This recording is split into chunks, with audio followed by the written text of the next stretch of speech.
Hello and welcome to the fourth video for family and marriage issues. This time on the topic of courtship, intimacy, partnering, and marriage. I'm Dr. Kalman Andrassy, and let's get right into it and talk a little bit about courtship, mate selection, and marriage. Marriage is a universal phenomenon recognized in one form or another all around the world.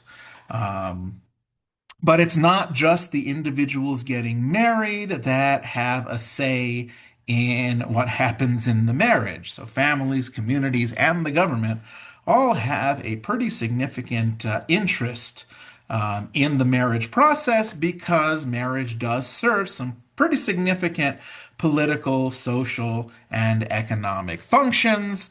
In particular, as a method of wealth consolidation, determining how to transfer property from one generation to the next.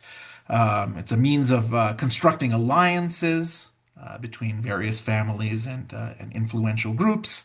And it's a way of organizing the division of labor in many places. Now, that being said, sociologist William Good suggests that all societies seek to control or to channel love in one way or another, and that the connection between love and marriage, the way we have it in most of the Western world today, is a relatively recent phenomenon. So there are a lot of historical controls to marriage that limit the kinds of partners that children would ultimately be able to choose. Um, so we have first and foremost child marriage, where individuals would be married off very young, before puberty, before any notion of love or sexuality would have any bearing on who the individual would ultimately have chosen. There are various kinship rules, determining who you can or cannot be partnered with. Oftentimes, young people would be isolated from the rest of society, so there was a lot more control over who they would ultimately be able to marry. And then, of course, very significantly stringent supervision over the types of relationships that people formed would also be a significant component. Again, in contrast to formally free love, which we see in the Western world mostly today. So, some examples of marriage controls today, in India, for example, 85% of marriages are in fact arranged, and parents choose the partner for their child. Um, and the belief there is that marriages should be based on commitment rather than this fanciful notion of romantic love. There's a prevailing belief that based on an individual's karma, who they ultimately end up with is predetermined, and so it's kind of seen as out of the couple's hands. Child marriage is formally illegal, but it is still practiced in some areas as well. In China, parents play a pretty significant role in marital relations as well. If the parents don't want their children to get married, chances are it's probably not going to happen in Chinese society. And then, an example of some of those kinship rules, in Iraq, for example, marrying first and second cousins is deemed to be acceptable. Sometimes that might be considered a suitable alternative to, you know, perhaps rolling the dice and marrying individuals outside of, social and cultural the social and cultural bounds within Iraqi society. Now, here in the United States, as I sort of mentioned earlier, the U.S. practices a formally free mate selection process. That wasn't always necessarily the case, especially during colonial times, where it was, kind of more like modern day China, where parental influence was very significant in determining how individuals would ultimately socialize with and ultimately be able to marry. But with the Industrial Revolution and the urbanization of the United States, dating became more commonplace, and as a result, the option to select people to be or mate as a consequence of dating became commonplace in the United States.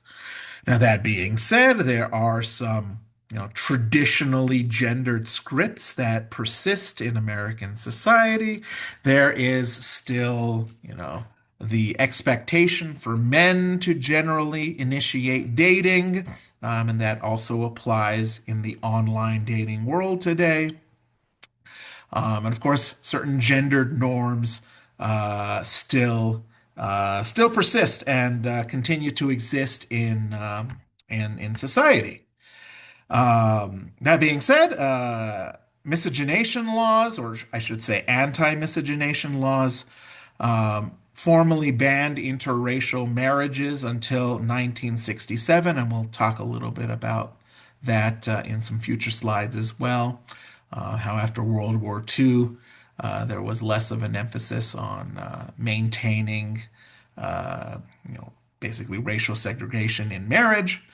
And same-sex marriages today, while they exist, they are still somewhat controversial in many parts of the United States. That being said, many people still do want to marry in the United States, and the symbolic importance of marriage is considered very high, even if the practical necessity of it has declined. With again more of an egalitarian approach to the structure of American society itself. The average age of marriage in the United States is 27 years old for women and 29 years old for men. And women tend to have greater educational and economic opportunities today than they had in the past, and as such, they do wind up postponing marriage oftentimes to finish school and begin careers and things like that, because the reality is that women do tend to earn more if they delay marriage. Now, let's talk about this notion of love then. So Helen Fisher suggests that love overpowers even the most base of our drives, including hunger and thirst. And it does so because the brain surges with lots of different chemicals, norepinephrine, dopamine, serotonin, and things like that.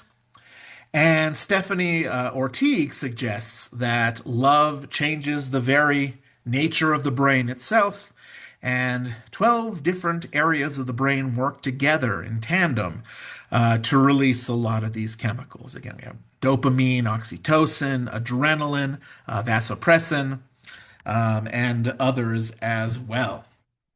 Now, philosophically, and in terms of understanding different sort of the I guess you can say the spectrum of ways that love can manifest.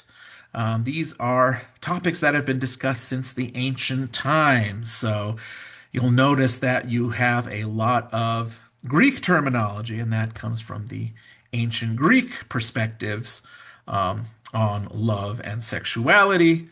So to kind of construct a various, like I said, a spectrum, if you will, of love. We start with the concept of eros. That is the idea of passionate or sexual love. You have storge, which is love over time with commitment and intimacy, as might begin to develop from individuals that have known each other for a long period of time. Of course, you have pragma, which is practical love, again, through compatibility and shared goals. The idea there being that if you are on a similar life path to another individual, you can fall in love with that individual based on similarities in the way you live your lives. You have ludus or ludic love, which is playful and carefree love, the idea of fun and games. That love is something that is not necessarily intended to be all that serious. You have agape, which is self-sacrificial, altruistic, kind, and patient. It is the love between individuals that have formed a very strong connection. It might be the love between parent and child, or a love that develops between individuals that perhaps aren't necessarily going to be passionately or sexually involved with one another. And then the lowest form of love, according to the Greeks, is mania or mania, which is all about possessiveness, dependency, and jealousy, the idea of kind of being infatuated with an individual and taking it to an extreme. For example, a stalker might be engaged in some sort of a manic love of another individual. So, sex differences in love. Having described those different forms of love, men are more likely than women to seek committed relationships, and men's style of love or type of love tends to begin as ludic or ludus, and for women, they tend to seek out relationships on the basis of storge or pragma. So they tend to form relationships with individuals perhaps that they've known for a longer time, or individuals that seek out similar life paths as they do. Men are more likely to fall in love due to physical attraction, whereas women, while physical attraction is a factor, they also factor in things like financial stability, ambition, and industriousness as the basis of falling in love. Now, that being said, a lot of sex attitudes have changed over time.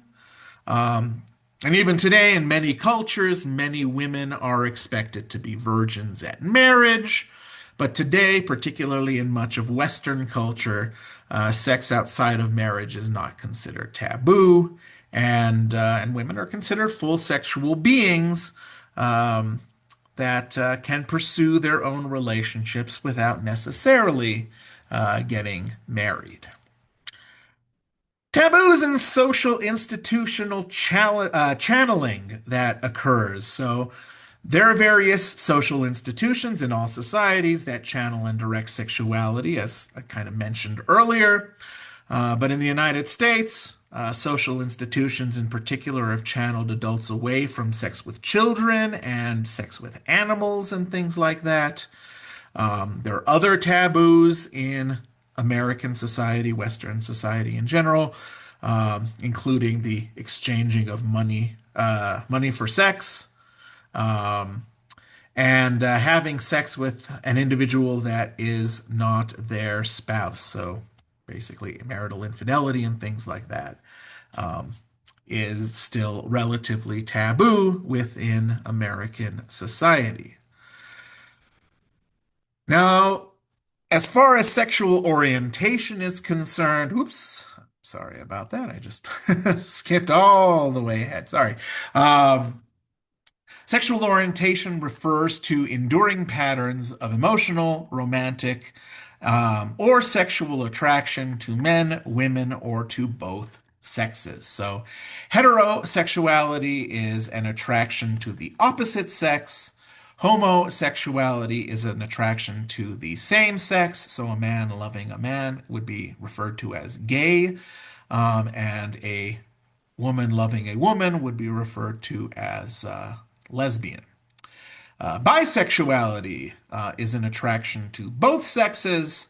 And then you have this special category of transgenderism, and that is when a person's gender identity does not necessarily match their biological sex. So these are the different categories or classifications that we're generally going to refer to in discussing sexual orientation and, of course, the notion of same sex versus standard heterosexual marriages.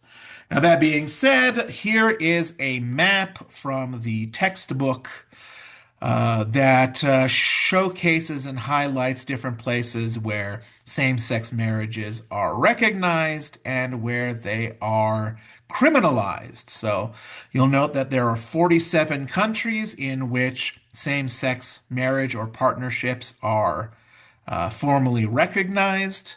Of course, you see that much of the Western world, particularly Western Europe, the United States, Canada, Mexico, and different parts of South America as well, do recognize same-sex marriages, whereas a lot of the rest of the world has still criminalized it. So 47 countries have recognized same-sex marriages. 72 countries have some degree of criminalization present here. So there are 8 countries where the death penalty has been implemented for same-sex marriages, mostly located in Northern Africa and the Middle Eastern areas. An important thing to note here is you'll note that if you look closely, Hungary there does allow for same-sex partnerships, but at the same time, it does also criminalize things like they attempted to criminalize the Pride Parade, for example, under the notion that it is basically advertising same-sex relationships to children and thereby essentially corrupting the youth, which is essentially what you see in Russia there, where similar laws exist, except the difference between Hungary and Russia is that civil partnerships are not recognized in Russia, whereas they are in Hungary. And that's something that recently appeared in the news, where essentially the government of Viktor Orban in Hungary suggested that individuals that participated in the Pride Parade could potentially be arrested for their participation. And the result was one of the largest turnouts of individuals for the Pride Parade in history in Hungary, although it's seen not necessarily as necessarily individuals who have same-sex relations participating, but people just in general protesting against the government. So, and those particular rules. So it's a very fascinating look at some of the social policies that exist on the topic of same-sex marriages today. Heterosexual cohabitation. Okay, so the long and the short of it, since about the 1960s and the 1970s, people in the United States have kind of gone away from the notion of getting married young, and as an alternative to that, oftentimes engage in cohabitation with one another prior to getting married. So there are 18 million people in the United States that are currently cohabitating, or I should say 18 million couples. I guess that would be 36 million individuals. And 1 in 5 children are born in some sort of a cohabitating relationship. Now, that being said, there are some downsides to that. Those children tend to do more poorly in school than individuals in married couples. And of those children, 2/3 experience some sort of a family breakup before the age of 12. So it's a new element of the social world here in the United States for the past, 60 to 70 years or so. That wasn't necessarily commonplace prior. Now, on the flip side, same-sex commitment and cohabitation. So about 17% of Americans who identify as some sort of a part of some sort of a same-sex relationship over the age of 18 are legally married or living with their partner. And the United States Supreme Court legalized same-sex marriage in 2015. I'm going to talk about that a little bit further down the line. And since then, an estimated 60% of same-sex cohabitants are now legally married.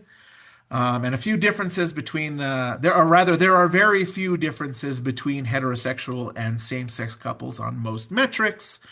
But same-sex couples do tend to be more likely to suffer from things like social stigma, homophobia, and discrimination as the result of their relationships.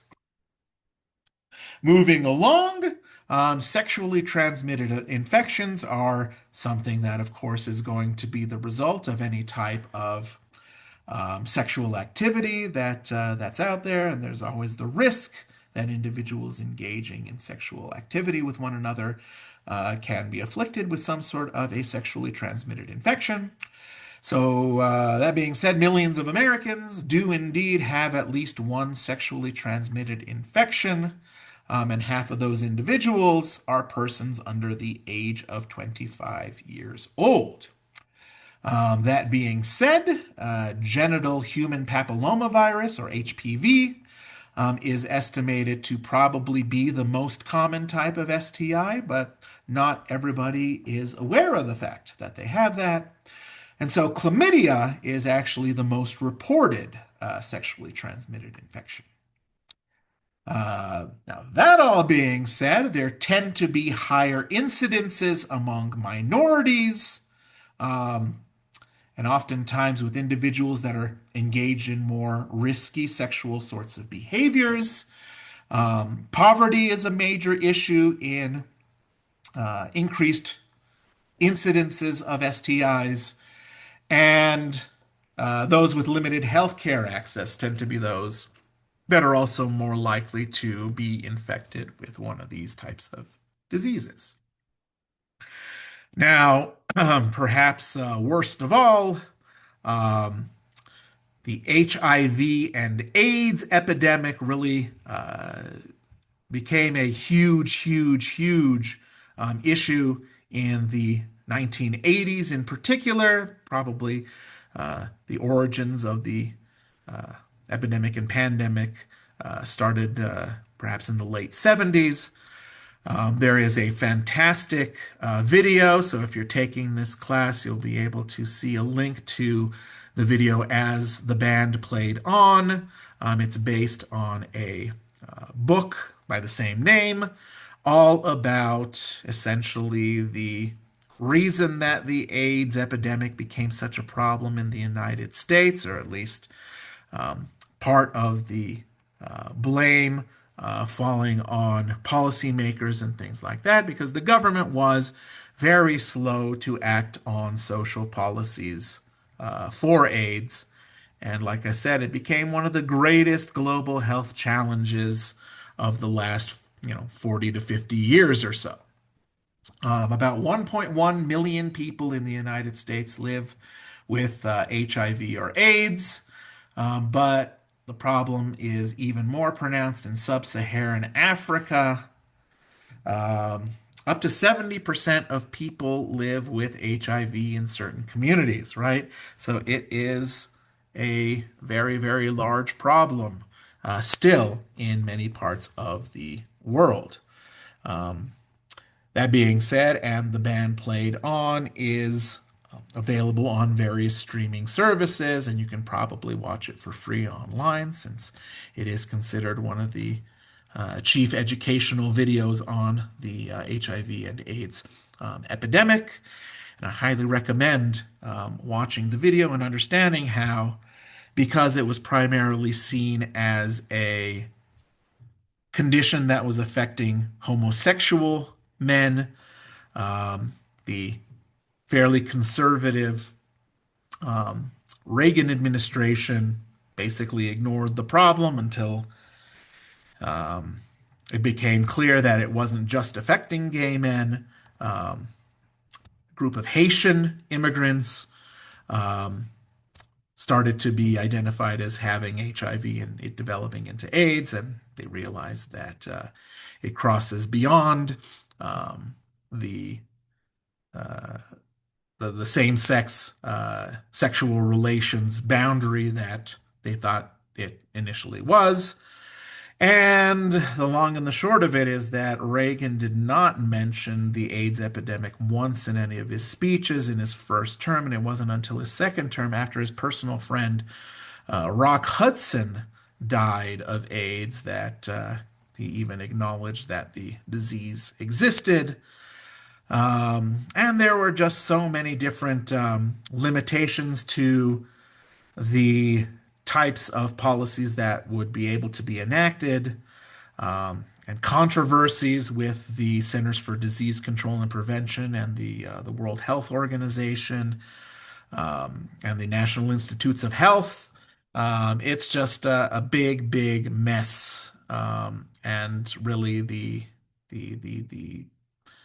spread of AIDS could have probably been slowed pretty significantly had there not been all these different social policy related hiccups that prevented those types of initiatives from being proposed in the first place and then being put into actual social programs that could have reduced the instances of that disease spreading in the United States. Race and marriage in the United States. So, delaying marriage is something that is not unique to any particular race. It's across all racial and ethnic groups. In terms of black individuals, they do strongly desire marriage, but there are also very high standards set for it in the black community. And a lot of that has to do with the fact that, unfortunately, black men tend to have lower educational levels and higher school dropout rates, which, because of those high standards, lead to less marriage taking place within much of the black community compared to other social groups. That being said, people do tend to partner with those individuals like themselves, resulting in what's referred to as homogamy. Although interracial marriages have indeed been occurring in the United States since colonial times, and instances of them have been growing, they're not as common as homogamous relationships. Now, as I mentioned before, there were a number of different laws against interracial marriages intended to maintain the power of white individuals. But like I mentioned earlier, a lot of those laws began to erode following the Second World War. We had the War Brides Act of 1946, which introduced the prospect of individuals having interracial marriages, with a lot of soldiers going to places like Japan and some of the Pacific Islands and finding brides during the time that they were participating in combat or after, following the Second World War. And then in 1967, a court decision of Loving versus Virginia completely overturned those laws as well. As far as same-sex marriage, as I mentioned in 2015, any anti-same-sex marriage laws were overturned, as it was ruled that same-sex marriages were protected under the 14th Amendment, and that came about in the Supreme Court case of Obergefell versus Hodges. Okay? So then, let's talk a little bit about the positives of marriage. So married people do tend to report being happier than unmarried individuals. Married people tend to score higher on general measures of well-being than unmarried individuals. Married people are shown to generally be healthier than unmarried people.